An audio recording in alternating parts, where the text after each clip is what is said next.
Yep, that's right. Nashville's home for hip hop and R&B. 101 B. It's your boy JG, and I got a very, very special guest in the building, Mr. Dee1. How you doing? Thank y'all for having me. I'm doing wonderful, bro.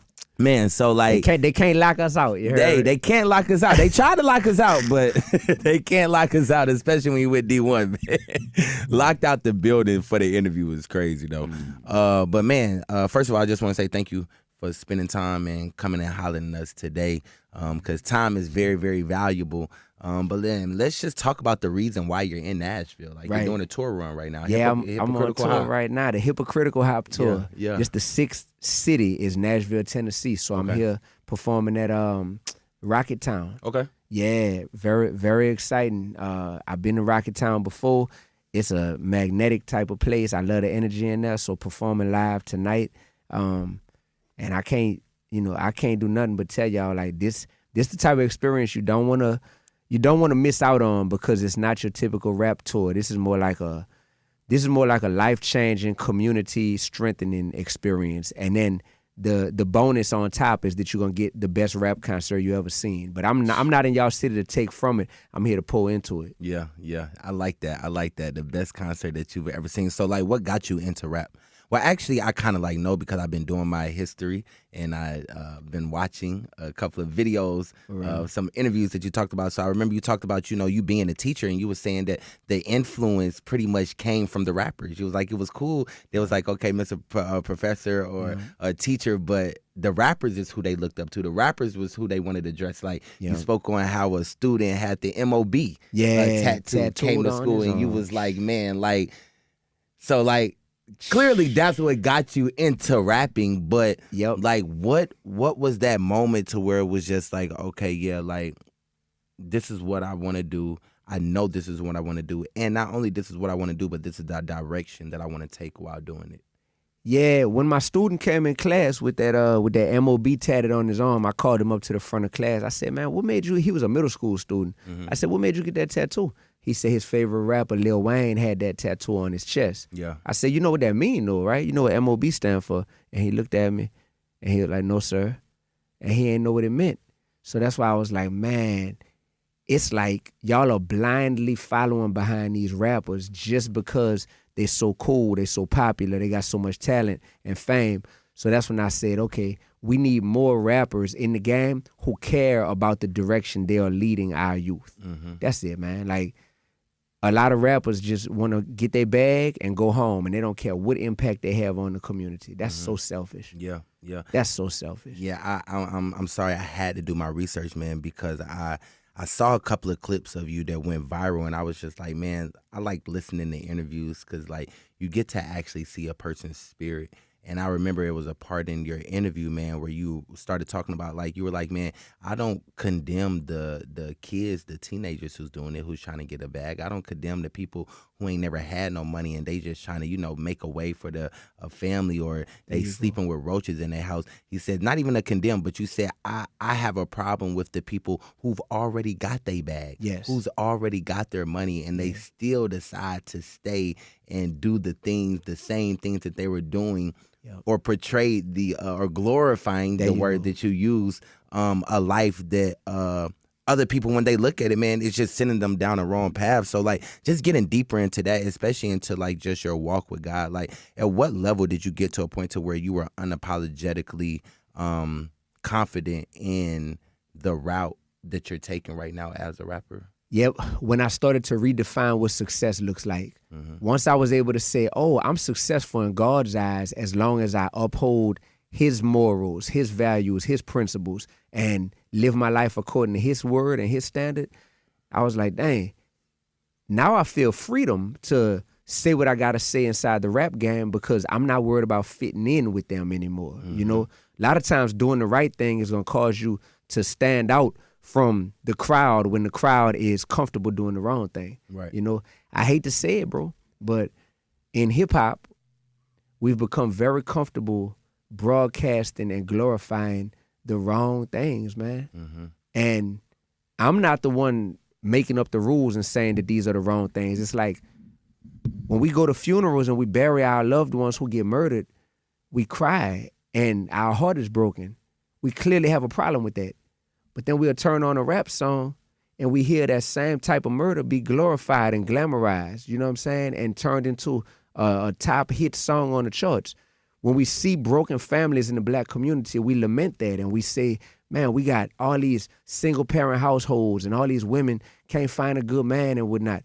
But then when we listen to the rap songs where the music is disrespecting the women and calling them out their name and just glorifying just sexual relations, you know, out of context, you know, and just smash and pass type energy, we turn these songs into hits. Mm-hmm. So I see all these contradictions, and that's why I say, man, I love hip-hop. Yeah. Hip-hop changed my life. Mm-hmm. Hip-hop is amazing, but I hate hypocritical hop.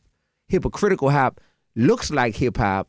It's rap songs, but it's hypocritical because the messages in those songs are so opposed to the direction we really want to see our community grow in. Yeah, yeah. You know? Do you think that is more of a societal mindset to where we just believe that the things that we rap about have to be derogatory or have to be talking about killing or sliding or money? Like, why do you think that it has to be that? Like, because I know you've taken a different approach, and I'm pretty sure that your rise to whatever fame looks like in your eyes might be slower to some people because you don't take the route of the money, the Mm-hmm. the cars, the clothes. Mm-hmm. So like talk about like that kind of like difference in like going one way in it, like I said, with the sliding, the Mm-hmm. rapping about your life, and then taking the approach that you take. Yep. So many rappers are just concerned about their bag instead of the bag. Their bag just means I'm trying to get my money. Mm-hmm. The bag is BAG, building a generation. Mm-hmm. When we concern ourselves with the bag instead of just our bag, when we focus on building a generation, it's easier to say no to making certain choices as a creator because you realize, man, making this type of song is going to make me money, but it's going to poison the minds of all them little babies, you heard me, who don't know any better. Mm-hmm. And a lot of people are coming from a place of desperation when they try to rap. So they're desperate, they in the hood, they hurting, they young, and because they're desperate, desperation leads to compromise, right? When you're not desperate, you're way less likely to compromise. I was never desperate as a rapper because I had a college degree. I was already a middle school teacher. It was like if I don't make it as a rapper, I still know. I'm still good. Right. I got a job I go to every day, and I actually like my job. Right, exactly. I'm doing this rapping stuff because I see the platform that comes with it, and I see an opportunity to have massive influence on my people. You heard Exactly. me? But a lot of rappers are just simply like, man, I'm trying to get rich quick, and I want the lowest hanging fruit. That's where the enemy comes in. And when I say the enemy, I'm talking about the devil. The devil could be in the form of a black man, a white man, a black woman, a white woman, whoever. But the enemy comes in and says, oh, you desperate. I got something for you. I'm going to offer you money, and I'm going to put it right there outside of your reach. But I'm going to say, in order to get this money quick, like the quick bag, it's just you having to rap about a bunch of stuff that's going to poison your community. But you're going to be so good at rapping it because you're talented, you're anointed, and all this stuff that you're going to make it sound cool to glorify all the wrong things. Mm-hmm. And so many of our people that's desperate, sign me up. I need that. And I don't fault the youngins who do it because I know what it's like to be young and never had nothing. But when you're in your 40s and your 50s and you wasted the last 30 years, you never grew up. Mm-hmm. Well, you know what? You kind of did grow up because you live in a gated community now. You kind of did grow up because you got paid and your kids go to private school. But you still glorifying that ignorance. Mm-hmm. I ain't cool with that, bro. Yeah. Everybody not an OG just because they old. Some people are DGs. That's disappointing grown-ups. You heard me? We got a lot of DGs in the culture right now, bro. Yeah. What's your example of an OG? An OG? Yes. You want names or you want like characteristics? I want both. Tell me people who you believe are OGs in the business or in the game, or, you know, just people that you might see or people we might see that we can recognize, and then tell me your definition of what an OG looks like. All right, I'm going to name 3 OGs, right? The first, I'm going to start out here in Nashville, Starlito. The second, I'm going to go up to New York, Styles P. Mm-hmm. The third, I'm going to go out there to Houston, Bun B. OGs are brothers and sisters as well, you know, but I just named 3 brothers. Right. Who, as they have grown, you can literally see a shift in their content to where they're more mature now. They're more mindful of the type of message they're putting out there. But you can also see the impact on their community. It's something to where they are serious and committed to making their community and making this world a better place. They're not sending you straight to hell or straight to the jail cell with their messages. You know what I mean? And even if when they were younger, if they were on something different, you got to see that as they matured as a person, they also matured as an artist. Right. That's OG behavior, you know? So that's 3 right there. Yep. Right. So, man, that's some good shit. So, like, when you speak on the Style P's and you speak on the Starlito, shout out to Starlito here in Nashville, what about the person that's just like, man, my environment has created me like this? Because we hear that a lot, right? My environment created me like this, or I grew up this type of way, like, so this is always inside of me. This is always the person that I am. What do you say to that person? We weren't put here to stay the same our entire lives. At a certain point, we supposed to flip the coin and now make our environments a product of who we are. Instead of saying I'm a product of my environment. Right. You're a product of your environment when you first born. But at a certain point with life experiences, with success, with networking, meeting different people, traveling, reading, you know what I'm saying? At a certain point, it's supposed to flip to the other side to where, man, I now have the power, I have the maturity, and I have the wisdom, and I have the sense of purpose to where I have been blessed enough to make my environment a product of me. And I don't think enough people view it like that. People just don't want any accountability, man. Black people, man, come on, man, I love us. But we, the quickest to want to complain, but the last to want any accountability. And I don't get it, bro. Like, we get mad so quick at stuff and at the world and the culture and the country and the government being against us. But it's like, cool, that's valid. A lot of that stuff is valid. Slavery really happened. Systemic racism is a real thing. But at the same time, bro, we got to have some accountability, bro. People don't play with, they don't play with, in hip hop, it's 2 examples. And I hope y'all a mainstream station. If y'all got to edit this out, edit it. Did we live?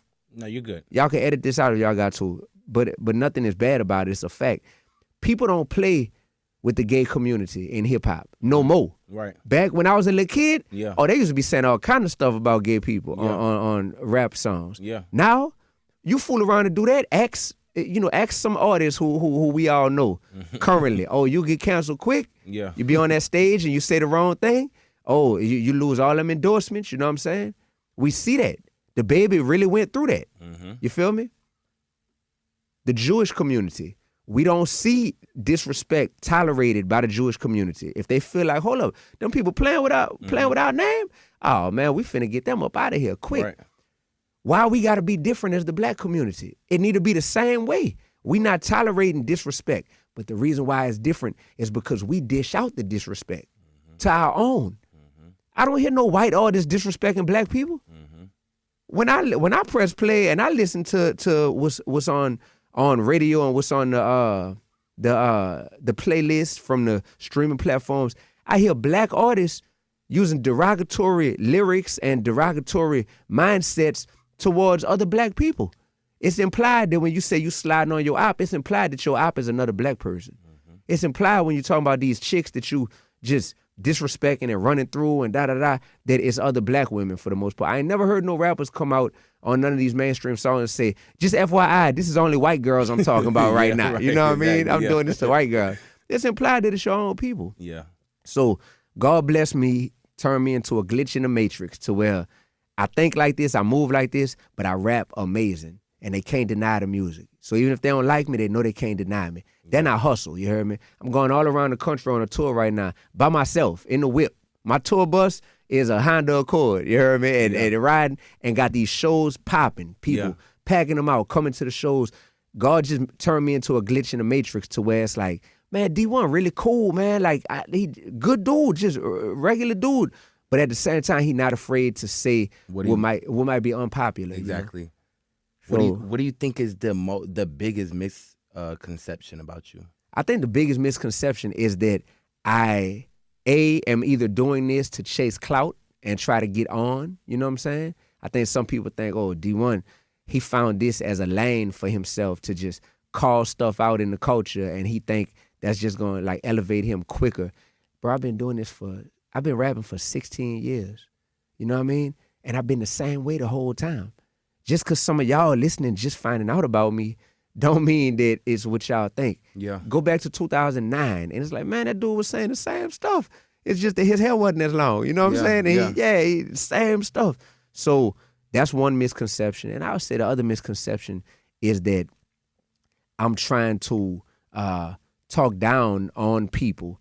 I'm simply frustrated with people who are like older than me, that I'm like, come on, brother. Like, You're supposed to be my OG. You supposed to be my OG. Yeah. Come on, man. Like, that's just what it is. And the problem is, you're putting stuff out publicly. So if y'all are gonna put it out publicly, I have to address it then publicly. it can be addressed publicly. Yeah. I'm not the type of dude, brother. This is David talking to you. This ain't Dee1. David would never take something that JG tells me off air, man to man, in confidence, just, whatever. Like, man, D, I just did this, or I'm struggling with this, in my personal life, or man, I'm addicted to this. I would never in a million years take something in confidence or private and be like, I'm about to go air him out publicly. Right. That ain't what this is. This is stuff that y'all are confident enough to put out there publicly and be promoting. So I gotta let people know it's another side to that coin. It's another viewpoint, another perspective on these things, man. And that's all, bro. And with some of these people, bro, I just had a talk with one of my OGs, and he told me, he said, D, some of the adults are too far gone, bro. You wasting your energy trying to reach them. If they older than you and they still on what they on, at this point, you got to say, hey, that might just be what you on, bro, but at least let's do something different for these babies. Yeah. Because these babies don't know no better. Yeah. And we can still reach them. I just don't want to see the next generation fall victim to thinking that wrong is right and right is wrong. What were your steps to getting to this place spiritually and mentally? Going through hell, it made me curious about heaven. You feel me? Going through hell, brother. When I started college, all in 1 year, my first year in college, I got cut from the basketball team. I went to LSU. That was tough. My girlfriend at the time ended up cheating on me with a few football players. A few? A few. Plural. You heard me? Multiple. Yeah. So that, my best friend in New Orleans, he ended up getting murdered. You know what I'm saying? And I got the text message in the middle of English class to tell me, that he had got killed. And my roommate at the time in college, he started selling dope out of our dorm room. And, he and I fell out. I ended up, switching rooms so that he and I didn't get into a physical altercation. 2 weeks later, he ended up getting busted. You heard me? Them K9s came through just doing a random sweep, and he got busted, and I seen his whole life just change for the worse after that, right? So all this stuff happened, man, and it left me like, dang, everything I built my identity on, being a star basketball player, having this particular girl as my old lady, you heard me? Having this dude as my best friend, having this dude as my roommate, who was one of my other best friends, whoosh, it all got taken from me in less than a year. And I was like, my identity gotta be rooted in something that is not gonna be like an earthquake and be herky-jerky. It's like, what's not gonna change in this world, And I realized God ain't gonna change. Right. God ain't gonna change. And once I started getting into God's word, I realized, dang, even despite my sins and my flaws, God's love for me is still the same. So the least I could do is try to spend the rest of my life trying my best to just make God proud. And it's very clear how to make God proud. I'm not supposed to be JG. I'm not supposed to be him. I'm not supposed to be her. I'm supposed to just be David. You heard me? Be Dee1. Use my gifts, whatever they are. Just use my gifts in a way that God would approve of. Like, yeah, that's why I gave you that gift, D. If you're going to be a rapper, ain't nothing wrong with rapping. But what kind of message you going to put out there? So then it all started to click to me. If you're going to be a teacher, if you're going to be a business owner, do anything, honestly. Use your gifts, but use them in a way that I would be proud of, Right. And it's like, bet. And then you realize not only am I called to use my gifts, but there's a spiritual war going on down here, bro. And that spiritual war has a lot of good people doing bad things. So now it's like, dang, I got to do what God does with me, which is love people despite their actions and their flaws, Despite my frustration with them, still figure out how to love them. And that's the stuff that keep me up at night sometimes. It's like, all right, it's a lot of good people that's just been tricked into doing the wrong things because they've been paid for it or because they got popular from it. So they don't even realize. And most of the people down here ain't evil, you heard me? Most people just lukewarm. Most people just somewhere in the middle. So where they're like, yeah, like strip club Saturday night, church Sunday morning. Let's do it, you heard me? Like, it's all good, you know, this is just what we do. Most people are not like truly trying to make a difference either way. So that's why I feel like I've been called to reach the people who got more potential than what they are displaying, you know? And I'm trying, bro. I'm trying. So one thing I do for my tour, I don't have an opening act for the tour. My opening act in each city is what I call the Community Champions Panel. You heard me? Mm-hmm. So I take people like yourself, people like y'all who already live in them cities, who making a difference, got their boots on the ground every day, you heard me? And I'm like, look, we ain't just got to glorify rappers and athletes in our community. We're going to take the teacher, the nonprofit worker, the person that's a videographer but who just got a good heart and that you could see the fruit from their work, and we're going to put them on these panels, and I moderate the panel, and I just talk to them and help the crowd to see these really y'all community champions right here, you heard me?